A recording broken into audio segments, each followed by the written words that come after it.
제가 아내와 가끔 다투는 것 중에 뭐 싸우는 그건 아니고요. 이제 말장난인데 다투는 것 중에 하나가 김해 김 씨가 양반이냐 경주 김 씨가 양반이냐 그겁니다. 제가 아내가 경주 김 씨고 제가 김해 김 씨거든요. 사실 이 싸움이 의미가 없죠. 아시겠지만 조선 시대 특별히 초기 조선 시대 초기를 보면 그 양반의 비율이 2%밖에 안 됐다고 해요. 100명 중에 2명이 양반이었습니다. 그리고 노비입니다. 노비가 한참 많을 때에는 인구의 절반까지도 노비였다고 합니다. 그러니까 제가 지금 내가 경주 김씨야 뭐 김해 김씨야 하지만 실상 알고 보니까 노비일 수도 있는 겁니다. 그만큼 시대가 어려웠죠. 그 로마 시대도 마찬가지입니다. 로마 시대에도 상위 한 10% 정도만 먹고 사는데 문제가 없었고 나머지 90%는 먹고 사는데 고민을 했었어야 됐던 그런 시대입니다. 특별히 한 28%, 인구의 하위 28%는 정말 한 끼도 먹기 힘든 그런 사람들이었습니다. 굉장히 빈곤했죠. 이게 우리나라 조선시대뿐만 아니라 역사가 항상 그랬던 것 같습니다. 그러면 로마 중심으로 있었던 그 로마 시대 그 인구 조사에도 28%가 먹고 살기 힘들었다고 한다면 그러면 저 변방의 유대는 어떻겠습니까? 유대는 더 먹고 살기 힘들었겠죠. 그래서 오늘 소장농의 비유나 이런 종들의 비유가 우리야 뭐 옛날에 있었던 일인가 싶지만 그 당시 사람들에게는 굉장히 피부에 와닿는 그런 비유들입니다. 대부분이 소장농들이었고 대부분이 종들이었죠. 소장농은 그래도 자유가 좀 있었던 그런 사람들이지만 반면에 종들은 그냥 주인에게 노예입니다. 노예. 아무런 자유가 없는, 그러니까 주인이 죽여도 아무 말 할 수 없는 그런 종, 그리고 소장농, 이런 사람들이 대부분을 차지했던 그런 시대였습니다. 그러면 여러분, 소장농으로 사는 것이 기쁠까요? 소장농의 삶이 기쁠까요? 그 당시 보면 제가 소장농으로서 농사를 짓지 않습니까? 그러면 적게는 3분의 1, 많게는 절반을 주인이 가져갔다고 합니다. 그래서 열심히 땅을 가지고 그렇게 소출을 내도 많게는 절반까지 가져가니까 얼마나 답답하겠습니까? 제가 만약 소장농이었다면 슬플 것 같습니다. 아, 나에게는 땅 한 마지기가 없어서 이렇게 농사 지었더니 다 뺏어가나? 이런 그런 안타까움, 절망이 있었을 것 같습니다. 오늘 불쌍한 소장농의 어떤 이야기인 것처럼 보이지만 하지만 실상은 우리가 읽어보았지만 주인이 더 불쌍하죠. 결국 그 주인은 아들까지 잃어버렸거든요. 먼저 본문을 좀 보기 전에 이 본문의 위치를 좀 봐야 됩니다. 우리가 이 11장부터는 예수님이 이제 고난 주간, 그러니까 마지막 일주일의 삶을 시작하는 그 내용이다라고 말씀드렸습니다. 11장부터 쭉 되고 있고요. 그리고 15장까지 이제 7일간의 마지막 일생을 보여주는 것이 마가복음의 11장부터 15장까지 내용입니다. 오늘 본문은 한 화요일쯤, 그러니까 3일 후에는 금요일 날 예수께서 돌아가시죠. 돌아가시기 한 3일 전 화요일쯤에 있었던 이야기다 보게 되는 겁니다. 그러면 이 오늘 내용이 뭐냐? 새 시대가 온다는 거거든요. 쉽게 말하면 예수님께서 오신 이유가 새 시대를 시작한다는 건데, 그럼 새 시대가 온다는 그런 의미는 이전 시대가 끝났다는 거겠죠. 오늘 본문이 중요한 것이 뭐냐면 예수께서 왜 이전 시대가 끝나는지, 왜 새 시대가 오는지 그걸 설명하고 있는 구절이기 때문에 중요하다는 겁니다. 사실 이 옛 시대로 살았던 구약의 이스라엘, 그러니까 유대인 입장에서는 갑자기 뜬금없이 새 시대가 온다고 하면 기분 나쁘죠. 오늘 본문은 왜 예수께서 새 시대를 시작해야 되는지 그거를 오늘 비유를 통해 말해주고 있다는 겁니다. 여러분, 도대체 이스라엘이 무슨 잘못을 했기에 다 망해야 되는 것입니까? 특별히 15장의 맨 마지막 가보면은 너희 성전이 그래서 멸망해야 돼, 무너져야 돼, 이렇게 말씀하시거든요. 그럼 도대체 여러분 무슨 죄를 지었길래 이스라엘 백성들이 도대체 하나님 앞에서 어떻게 살았길래 성전은 무너지고 옛 시대는 가고 새 시대가 와야 될까요? 제가 내려가서 한 분씩 여쭤보고 싶지만 여러분 왜 그렇게 생각하십니까? 왜 옛 시대가 끝나야 된다 생각하십니까? 오늘 그 비유로 예수께서 설명해 주는 겁니다. 왜 옛 시대는 끝나야 되는지. 1절에 보니까 한 지주가 있습니다. 돈 많은 지주죠. 땅도 있고 그렇습니다. 포도원을 만들고 산 울타리를 두르고 집 짜는 틀도 만들었습니다. 망대도 지었습니다. 그리고 그 땅을 농부에게 맡기고 타국으로 갑니다. 보통 지주는 도시에 삽니다. 로마나 이렇게 살겠죠? 거기에 집을 두고 저 변방에 땅을 두고 그래서 그 사람들에게 땅 맡기고 그 주인은 로마 시내에서 사는 경우가 많았다고 합니다. 혹은 큰 도시에 살았죠. 이거는 원래 그렇게 그 당시에 그런 문화였습니다.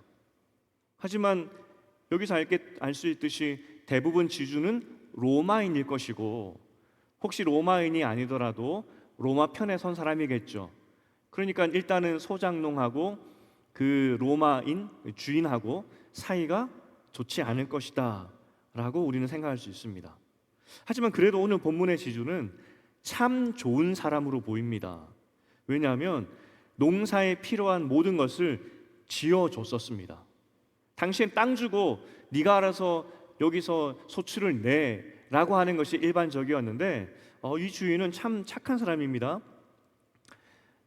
울타리도 만들고 집 짜는 틀도 만들어주고 망대도 지어주었습니다.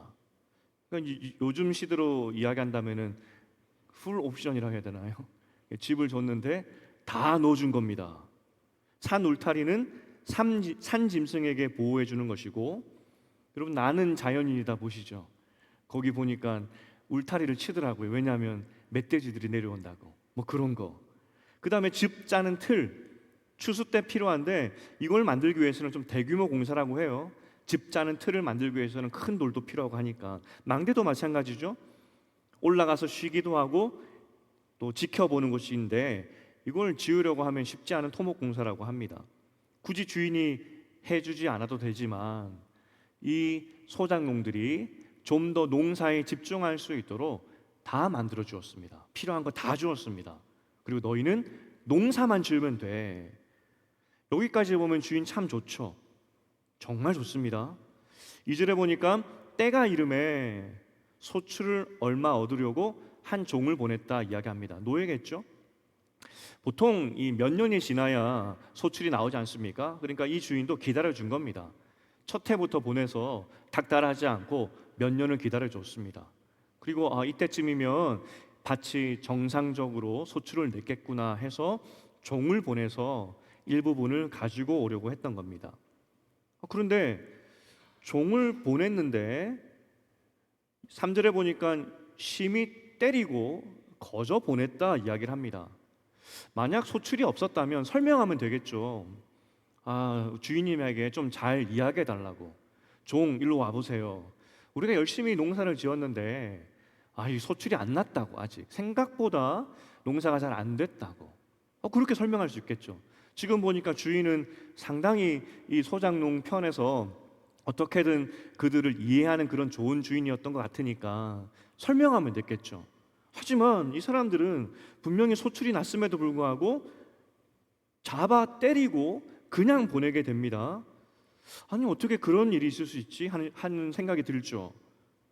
철저하게 갑과 을의 관계입니다. 그 당시 혹시 이런 일이 있을 수도 있었기 때문에 역사 기록에 보면은 주인들이 말 안 듣는 소작농들에게 자객을 보내기도 했다고 합니다. 죽이라고. 혹은 로마 당국에 고발하여서 군대를 보냈다고 합니다. 사실 대부분 이 쥐주들이 로마인이지 않겠습니까? 로마 시민권자? 그럼 로마 군대는 당연히 시민권자들의 권리를 보호해 줘야 되겠죠. 소장군들이 그렇게 말을 안 들으면 반란이 일어날 수도 있고 하니까. 그러니까 내가 만약에 로마 쥐주고 그래서 군대에 이걸 보고하면 군대가 동원되어서 소장농들을 다 죽일 수도 있는 겁니다. 굉장히 큰 일을, 완전히 이건 이상한 일을 지금 벌인 겁니다. 4절에 보니까 그런데 이 주인이 자객을 보내거나 군대를 동원하지 않았습니다. 또 다른 종을 보냅니다. 그런데 이번에는 머리에 상처를 내고 능욕하였다 이야기를 합니다. 아마도 수염을 깎는다든지 옷을 뺏어서 맨몸으로 보냈던 것 같습니다. 굉장히 부끄러움이죠. 우리나라 조선시대에도 수염 자르는 게 얼마나 큰 부끄러움입니까? 그 당시 사람은 다 똑같기 때문에 로마 시대도 비슷했던 것 같습니다. 부끄러움을 주고 보내버립니다. 그런데 이 주인은 그래도 자객을 보내거나 로마 군대에 신고하지 않습니다. 또 다른 종을 보내죠. 그런데 이번에는 죽여버립니다. 그 후에도 신고하지 않고 종을 계속 보냈는데 어떤 때는 때리기도 하고 어떤 때는 또 죽이기도 했다는 겁니다. 범죄죠. 이건 로마 그 주인이 싫어도 이건 범죄입니다. 그리고 주인이 적법하게 소출을 얻는 것이기 때문에 이 계약을 깬 것은 분명히 소작농들이죠. 신고받아도 되는 겁니다. 그럼 여기서 우리가 그 옛날에 그 함흥차사라고 혹시 들어보셨나요? 함흥차사, 이거 역사적으로 우리나라에도 있었던 일입니다. 이성계가 아들 이방원의 왕위 찬탈에 분노해서 고향 함흥으로 가버립니다. 그래서 함흥으로 가 있는 아버지를 돌이키기 위해서 이방원이 계속 차사들을 보내죠. 함흥차사. 가면 어떻게 합니까? 이성계가 죽이고 결국은 나중에 한 명이 살아남았다고 해요. 성석린이라는 사람이. 어쨌든 이런 이야기도 참 기이한데, 당연히 마땅히 얻을 소출을 위해서 종들을 보내는데 다 죽여버립니다. 있을 수가 없는 이야기죠. 6절에 보니까 주인이 이때 독백을 합니다. 이제 한 사람이 남았으니 곧 내가 사랑하는 아들이라. 최후로 아들을 보내면 내 아들은 존대할 것이다 라고 이야기합니다. 제가 만약에 이 주인이고 그 소장농들에게 저의 아들을 보내기로 결정했을 때, 여러분이 제 친구고 여러분이 제 지인이라고 해봅시다. 그럼 여러분 저를 뭐라고 이야기하겠습니까? 제정신이냐고. 그 수많은 종들을 보냈는데 다 때리고 심지어 죽이기까지 했는데 당신 아들이라고 그 사람들이 살려줄까? 아마 여러분들이 저를 향해서 그러면 안 된다고 막 말리지 않았겠습니까? 안 됩니다, 안 됩니다. 군대를 보내야지. 이 정도 했으면 군대를 보내야지. 무슨 아들입니까? 제정신입니까? 그 소장님들 진짜 이상한 사람입니다. 정말 이상한 사람입니다. 저들은 불법한 사람들입니다 라고 하면서 여러분은 저를 말렸을 겁니다. 결국 보냈더니 여기서 소장농들이 왜 지금까지 주인이 보냈던 종들을 죽였는지 그 이유가 나옵니다. 서로 말하되 이는 상속자니 자 죽이자. 그러면 그 유산이 우리 것이 되리라. 이유는 소작농으로 살기 싫었다는 겁니다. 내가 열심히 일해서 내가 번 것의 3분의 1 절반을 그 로마인에게 주기 싫다는 겁니다. 차라리 저 아들 죽여서, 저 아들 죽이면 저 땅 그러면 상속자가 죽은 거니까 다 우리 거 아니냐고, 죽여버리자고 그렇게 이야기하는 겁니다. 내 거 만들자고. 당시 문화는, 특별히 로마 문화는 저 정도 부자면 자신이 죽었을 때 유산이 누구에게 갈지를 다 정해놓는다고 합니다. 우리로 치면 유언장이죠. 법치 나라였기 때문에 유언장을 다 써놓는다고 합니다. 보통 후계자가 누구겠습니까? 아들이겠죠. 아들에게 아마도 상속이 다 되게끔 해놓았을 겁니다. 하지만 문제는 아버지는 여전히 살아있는 겁니다. 아들이 죽으면 그 아버지가 새롭게 유언장 쓰면 되죠. 나의 유일한 아들이 죽었기 때문에 내 유산은 내 사촌에게 간다, 뭐 이렇게 쓸 수도 있는 겁니다. 그러니까 이 지금 소장농들이 굉장히 생각이 짧은 겁니다. 혹시나 유언장을 쓰지 못하고 후계자가 정해지지 않다 하더라도 로마 시민권자의 땅을 쉽게 그 소장농들에게 줄 수 있었겠습니까? 사회가 그렇게 두지 않았을 겁니다. 소문 다 났을 것이고 동네 사람들이 일어나서, 같은 로마 시민권자들이 일어나서 저 불법한 소장농들 다 죽여야 된다고 그러지 않았겠습니까? 참 세상을 쉽게 봤다는 것이죠. 어쨌든 가지고 싶은 욕심 때문에 아들을 죽여버립니다. 그리고 8절에 보니까 그 시체를 포도원 밖에 던져버립니다. 이건 매장을 하지 않고 제대로 장례를 지내지 않았다는 건데, 시신을 저렇게 방치한다는 것은 원수들에게 하는 행동입니다. 지금 소장농들의 마음에는 저 주인은 우리의 원수다, 그거죠. 9절에 보니까 예수께서 질문 던지십니다. 포도원 주인이 어떻게 하겠느냐? 보통 예수님께서 이런 비유나 말씀하실 때 생각할 시간을 주십니다. 어떻게 하겠느냐? 그러면 9절에 뭐 그들이 생각하여 이르되 혹은 그들이 의논하여 이르되 이렇게 나오는데 아무 구절이 없어요. 즉각적으로 예수께서 대답하십니다. 왜냐하면 답이 너무나 명백하기 때문이죠. 예수께서 말씀하십니다. 즉각적인 징벌, 포도원 사람들을 진멸하지 않겠느냐라고 말씀하십니다. 누구도 반론을 못 대죠. 여기서 진멸은 구약의 언어입니다. 하나님께서 적들을 진멸할 때, 완전히 쓸어버릴 때, 그때 쓰는 단어를 예수께서 쓰고 있는 겁니다. 아무도 반론을 내지 못하죠.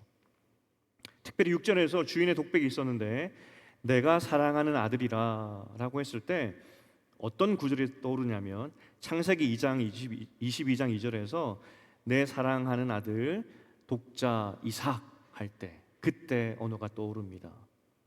지금 주인은 나의 사랑하는 독자 아들, 마치 아브라함이 이삭을 생각할 때 그때 그 아들, 그렇게 사랑했던 그 아들을 잃어버렸죠. 그리고 청자들은 생각을 합니다. 예수님 시대에 이 이야기를 듣고 있었던 사람들이 생각합니다. 그래, 저 소장공들은 죽어 마땅해. 저 소장공들은 죽어야 돼. 다 동의했다는 겁니다. 여기서 중요한 질문이, 그러면 왜 이 주인은 이렇게 극악무도한 소작농들을 즉각적으로 심판하지 않았을까?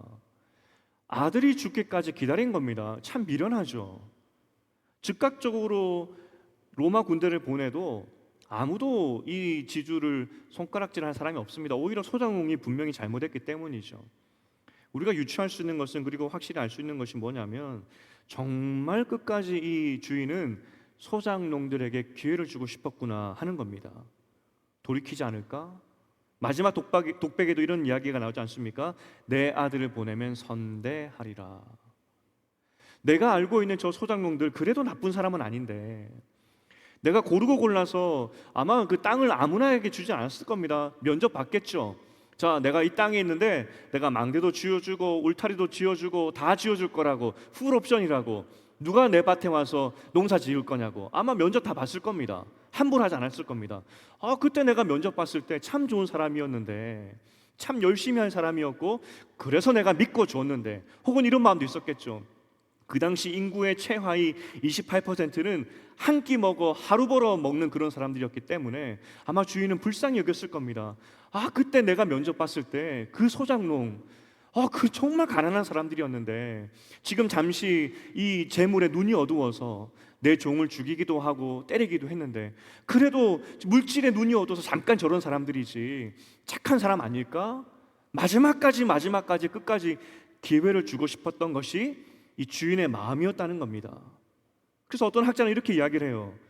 복된 백치 같은 은혜. 이 소작농들 입장에서는 정말 백치 같은 은혜이고 복된 은혜라는 겁니다. 이 주인이 소작농들을 정말 불쌍히 여겨서 마지막까지 기회를 줬다는 겁니다. 하지만 이 소작농들은 그 아들까지 죽여버려요.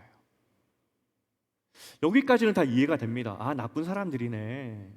근데 그 다음이 문제입니다. 난해 9절, 10절. 건축자들에 의해 버려진 모퉁이 돌이 머릿돌이 된다, 그겁니다.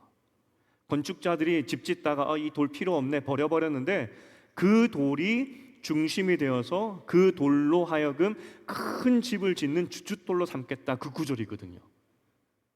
굉장히 난해하죠. 왜 갑자기 이 말씀이 나왔을까? 이게 시편 118편인데 그 당시, 예수님 당시 유대인들이 시편 118편, 이 건축자에 의해 버려진 모퉁이 돌, 이것을 어떻게 해석을 했었냐면 버려진 돌이 머릿돌 되어서 새 건물이 되듯이 하나님이 새로운 선지자, 새로운 메시자를 보내셔서 그를 머릿돌 삼아서 이전의 모든 것들을 무너뜨리고 새 집을 짓는다, 이렇게 해석을 했었대요.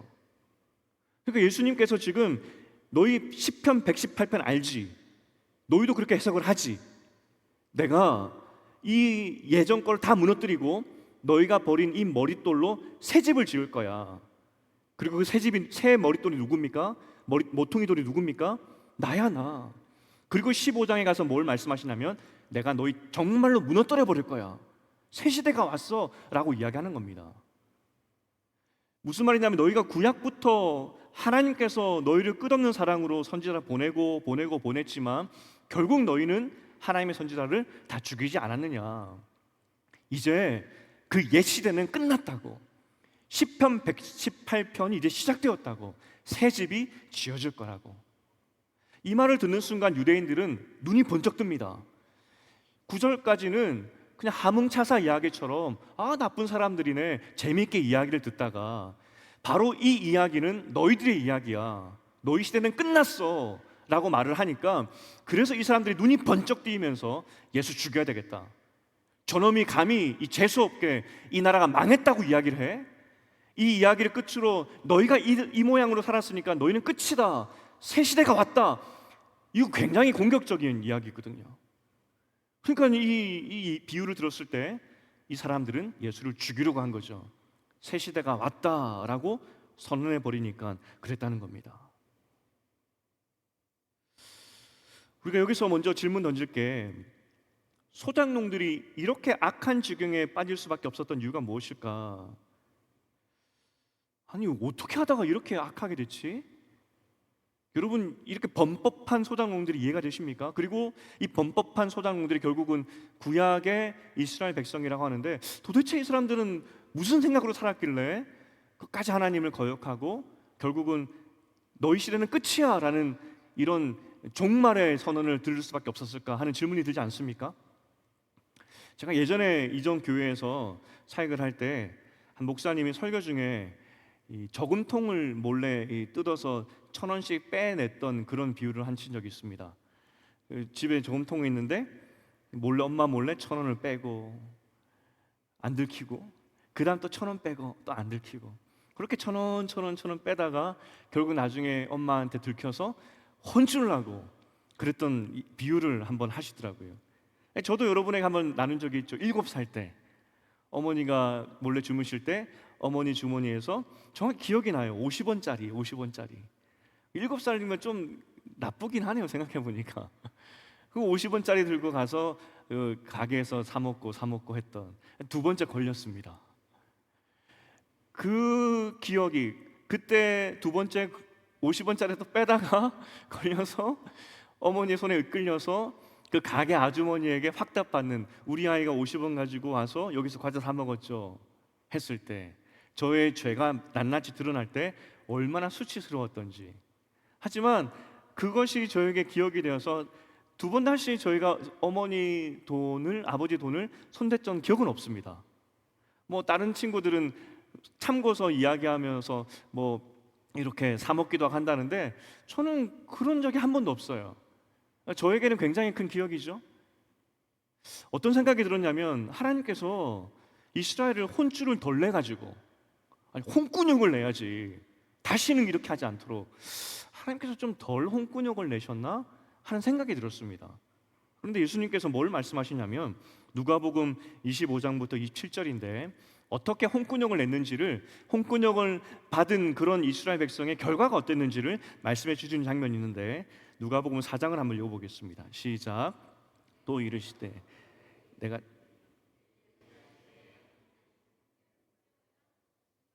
네 읽어주십시오. 네 저랑 이스라엘의 많은 과부가 엘리야가 그 중 한 사람에게도 보내심을 받지 않고 오직 시돈 땅에 있는 사렙다의 한 과부에게 뿐이었으며 또 선지자 엘리사 때 이스라엘에 많은 나병 환자가 있었으되 그 중에 한 사람도 깨끗함을 얻지 못하고 오직 수리아 사람 나만 뿐이었느니라. 우리가 엘리야는 지금 보고 있습니다. 엘리야가 동네 들어오면 사람들이 어떻게 했냐면 쏙 물러가라고. 재수없게 우리 바알신 섬기기로 했는데 왜 당신이 우리 동네 들어오냐고 이렇게 행동했다는 겁니다. 엘리사 시대 또 마찬가지입니다. 엘리사 시대 때 그 천하의 그 아람이 그 당시 이스라엘보다 더 강했습니다. 강대국의 그 가장 오른팔 2인자 나아만이 나병에서 나았다는 소문이 삽시간에 다 퍼졌는데 이스라엘 사람들 가운데 그 누구도 환자들 중에서 그 하나님 앞에 그 엘리사에게 찾아가는 사람이 없었다는 겁니다. 여러분 이해가 되십니까? 지금 이 시대에도 용하다는 점집 찾아가고 용하다는 어떤 거 찾아가는 게 인지상정이고 사람 마음인데, 그 누구도 하나님을 점집마저도 생각하지 않는 그런 지경에 이르렀다는 겁니다. 의도적 거부죠. 나는 하나님 절대 믿지 않아. 내가 병들어 죽더라도 하나님께 가지 않아. 이게 그 당시 이스라엘의 형편이었다는 겁니다. 당시 유대의 지도자들이 예수님의 이 말씀에 한 사람도 대꾸하지 못합니다. 정말 그들도 알고 있습니다. 맞아, 우리 조상들이 그랬지. 하나님이 회초리 들어서 홍군형 내도 오히려 끝까지 죄송합니다 말하지 않는 그런 어린아이처럼 끝까지 버텼지. 이게 이스라엘의 형편이었다는 겁니다. 이 사람들은 작정하고 하나님을 거역했죠. 그래서 망한 겁니다. 오늘 제가 그런데 다른 어떤 인물보다도 눈이 갔던 인물이 누구냐면 그 수많은 종들입니다. 종들, 노예, 주인의 노예. 주인이 보냅니다. 소장농에게. 처음에는 그냥 미션 가지고 갔을 겁니다. 소출을 얼마 받아오면 되겠구나. 갔더니 때리는 겁니다. 그 다음 종이 또 갔습니다. 갔더니 능욕을 당하는 겁니다. 옷 벗기고 수염 다 깎아버리고 머리까지 잘라버리고. 그 다음 또 종이 갔는데 죽었습니다. 아니, 또 주인이 종들을 보내기 시작하는데 능욕당하고 맞고 또 죽고, 능욕당하고 맞고 또 죽고, 막 그러는 겁니다. 주인은 부자였기 때문에 종들이 많았겠죠. 종들이 두려웠을 겁니다. 와, 이거 내 차례가 되면 어떻게 하지? 아니, 내 동료 갔는데 누구 갔는데 맞고 왔대. 누구는 죽어버렸대. 여러분이 주인의 종이라면 어떤 마음이겠습니까? 야, 내 차례가 오면 어떻게 하지? 함흥차사처럼 내 차례가 되어서 간다면은 분명히 나도 죽을 텐데, 여러분 어떤 마음이겠습니까? 그리고 그 종들이 가서 그 소장농들, 내가 오기만 해봐라 다 죽여버리겠다고 하는 그 서슬퍼른 소장농들을 만났을 때 여러분들 그 소장농들에게 뭐라고 말하겠습니까? 그리고 그때 갈 때 종들의 마음 어떻겠습니까? 아마 저는 이 종들이 가서 무슨 말을 했을까라고 했을 때 이런 말을 했을 것 같아요. 이들은 선지자를 대변하는 사람들이기도 하니까, 소장농들이여, 여러분 주인이 얼마나 좋은 분들인지 아시지 않습니까? 당신들이 농사에 집중할 수 있도록 망대도 만들어주고 밭에 그 울타리도 다 만들어줬던 분이 당신들 주인입니다. 보십시오. 지금 주인이 당장이라도 로마 군대를 보낼 수도 있는데 또 나를 보냈습니다. 마지막까지 은혜를 베풀기 위해서 나를 보냈습니다. 마음을 돌이켜주세요. 당신은 이러면 안 됩니다. 이게 종들의 이야기들 아니었겠습니까? 어떻게든 그 소장농들의 마음을 바꿔보려고 했던 그 종들의 애씀들. 이 종들은 주인 때문에 죽음으로 내몰렸을 때 마음이 어땠을까요? 원망스러울 수도 있었을 것 같아요. 하지만 제가 이 좋은 주인의 종이라면, 주인이 저보고 소장농들에게 가라고 했을 때 물론 죽음에 대한 두려움도 있었겠지만 내가 섬기는 주인이 얼마나 좋은 주인인지 알기 때문에 가서 어떻게든 이 소장농들에게 우리 좋은 주인에 대해서 알려주기에 애썼을 것 같습니다. 여러분, 주인을 오해했습니다. 정말 좋은 분입니다. 그러니까 주인이 보내는 종들도 다른 길로 도망가지 않고 소장농에게 가서 주인의 말들을 다 전했던 거 아니겠습니까? 이 종들은 노예입니다. 노예. 소장농은 자유라도 있죠. 이 종들은 노예입니다. 그럼에도 불구하고 주인이 얼마나 좋은 사람인지 알기 때문에 이 종들은 계속 갔던 겁니다. 계속. 예수께서 지금 새 시대를 선언하고 있다고 말씀드렸습니다. 옛 시대는 끝났습니다. 왜냐하면 너무나 악했기 때문에. 새 시대가 시작되는데 결국 새 시대도 사람이 필요하죠. 하나님 나라 백성들이 필요합니다. 그러면 새 시대는 어떻게 이루어질까 하는 질문이 듭니다. 사실 우리가 새 시대 사람들 아니겠습니까? 우리의 모습 가운데는 소장농의 모습이 없는지, 여러분 오늘 소장농의 모습이 우리에게는 없는지 여러분 자신 있게 말씀할 수 있으시겠습니까? 그런데 새 시대, 하나님께서 이 새 시대를 이끌고 가실 때마다 저는 매 시대마다 하나님께서 오늘 주인의 선하심을 알고 주인의 이 사랑을 알고 끝까지 주인의 편에 서서 주인을 대변했던 종들이 시대마다 있는 것 같습니다. 가장 좋은 대표적인 예가 히브리서 11장이겠죠. 수많은 때에 하나님의 선하심을 알고 좋으신 하나님을 위하여서 죽기를 두려워하지 않았던 수많은 사람들,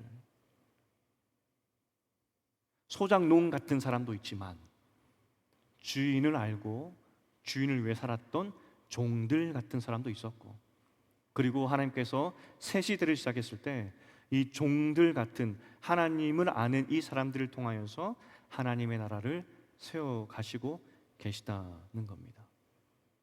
저는 오늘 여러분에게 주님을 위해서 이 종들처럼 목숨 바치기를 도전합니다, 이런 설교를 하고 싶진 않습니다. 한번 잘 생각해 봤으면 좋겠습니다.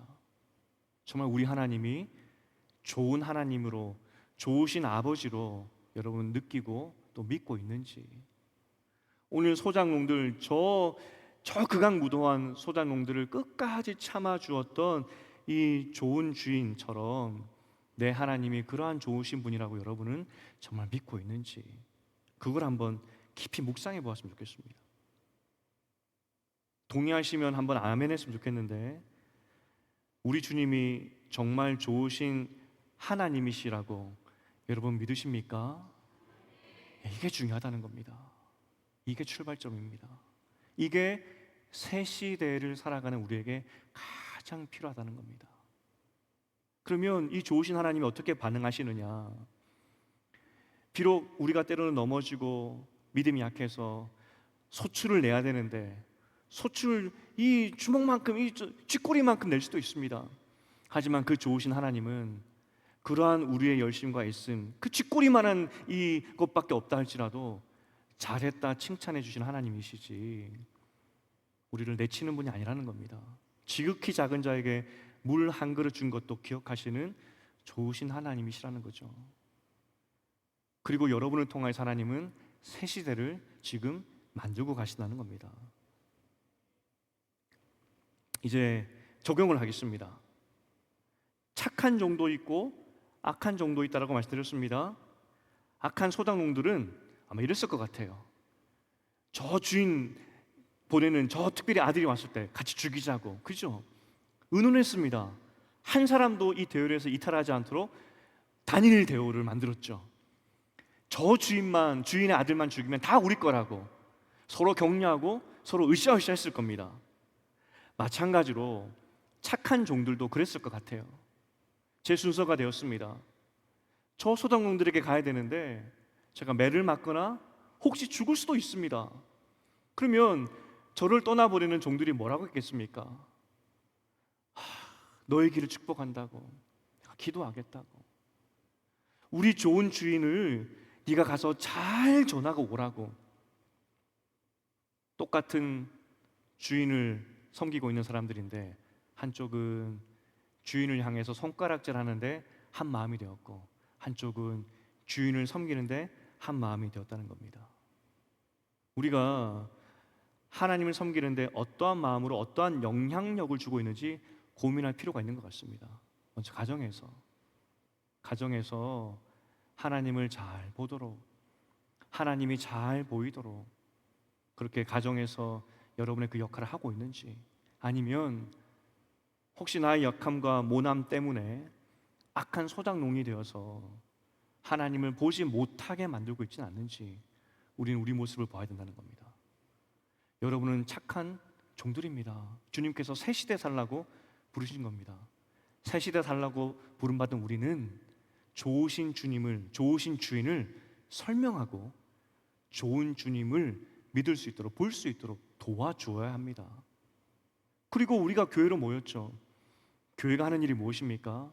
다른 사역도 중요하고 너무나 중요한 것이 많습니다. 하지만 이 교회 안에서 우리가 믿는 하나님은 정말 좋으신 분이라고, 우리가 믿는 하나님은, 우리가 섬기는 하나님은 정말 살아있는 분이라고 서로 격려하고 위로하고 도와주는 곳이 교회라는 겁니다. 이것이 종의 공동체죠. 이것이 바른 신앙을 가진 착한 종들의 모임이라는 겁니다. 여러분이 있는 가정에서, 또 여러분의 교회에서 이렇게 하나님을 보게 만드는 그런 사역을 하고 있는지 돌아봤으면 좋겠다는 겁니다. 이제 말씀 맺겠습니다.